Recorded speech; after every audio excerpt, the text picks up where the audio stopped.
my aunt would want that already. No?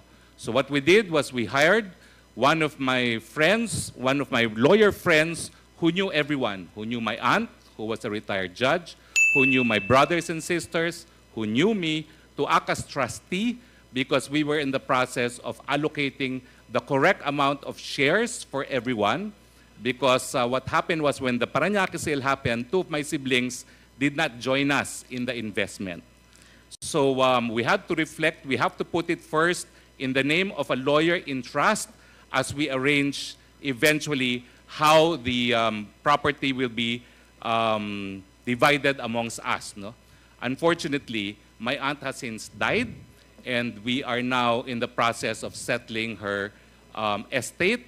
And so Attorney Ortega stands as trustee representing the estate of my aunt. And that is why there had to be a reorganization which will also have to await final resolution upon approval of my aunt's estate, which is actually judicial because my aunt left a will. Mr. Chair, I wish to invite the attention of our resource speaker to these two documents, notwithstanding the fact that there was a trust agreement between Percival Ortega and Attorney Harry Roque, notwithstanding the fact about the agreement among the family. May I know what mode of transfer was used for the spouses Roque to be able to transfer it to the name of Percival Ortega? In the form of a trust, all of us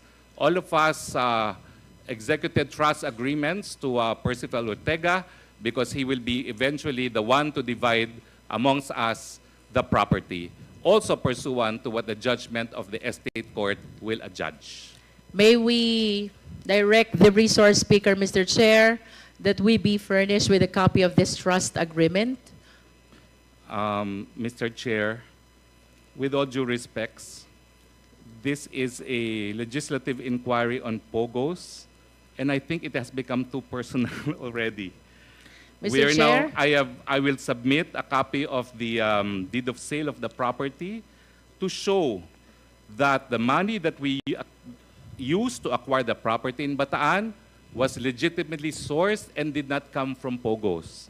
But I think family matters should be left alone already, especially since, as I said, there's also settlement of estate in process. No? I just would like to raise the issue of materiality. I answered questions on source of funds to prove it did not come from POGO because we sold 1.8 hectares which is a commercial property in multinational village Parañaque, which I felt was material to this inquiry.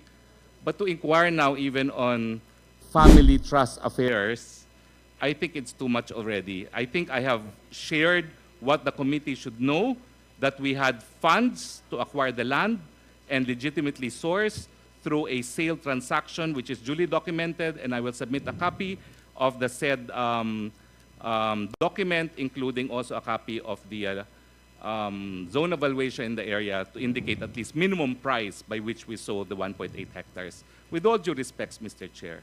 Mr. Chair? Does the movement with all due respect to the resource speaker, but I insist that we provided with the mode or the instrument that was used in the transfer of the shareholdings from spouses Roque to Attorney Percival Ortega. I wish to go back to our previous committee hearings, Mr. Chair. We have established a number of circumstantial evidence already, which, when taken together, will lead to one reasonable conclusion that our resource speaker has connection to Lucky South 99. At first, I was surprised by the sudden increase of the assets of Biancham that is coming from 125,000 to 3 million, and then in 2018 to 67 million. And now, Mr. Chair, we have seen a sudden change in the name of the shareholder or the stockholder of Biancham formerly from spouses Roque and now to Attorney Percival Ortega.